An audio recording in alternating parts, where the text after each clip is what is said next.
मौज मजा करण्यासाठी एका नातवाने चक्क आजीचा खून केल्याचा प्रकार समोर आलाय।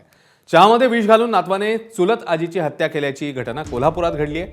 नातू प्रेम भिवंगडेने आजी उषा मारुती भिवंगडे यांच्या चहामध्ये सोन्याच्या दागिन्यांना चकाकी आणणाऱ्या घातक अशा मोरचूदचा वापर केला। हा विषारी चहा प्यायल्यामुळे उमा भिवंगडे यांचा मृत्यू झालाय। यानंतर आजीचा नैसर्गिक मृत्यू झाल्याचा बनाव त्याने रचला, मात्र पोलिसांच्या तपासात खरी बाब उघड झाली आहे। आरोपी प्रेम भिवंगडेला स्थानिक गुन्हे अन्वेषण शाखेने अटक केली आहे। तपास करताना समजून आले की त्यांचा एक पुतण्या आहे परशुराम भिवंगडे, जे फुलेवाडीत राहतात। तर त्यांचा मुलगा प्रेम भिवंगडे हा सकाळी 9:15च्या दरम्यान घरात येऊन गोपनीयरित्या गेल्याचे समजले आणि त्याच्यानंतर तो फरार पण होता। तर त्याचा तपास करून आपण त्याला ताब्यात घेतलं। आमच्याकडचे VPI सागरवाग, मी आमच्या टीमनं त्याकडे कसून चौकशी केली। त्या चौकशीत त्यानं कबूल केलं की मी आजीला विष देऊन, चहातनं विष देऊन मारलं आणि त्यानंतर ते दागिने घेऊन पळून गेलेलो आहे, अशी त्यानं कबुली दिली आहे। ABP माझा, उघडा डोळे बघा नीट।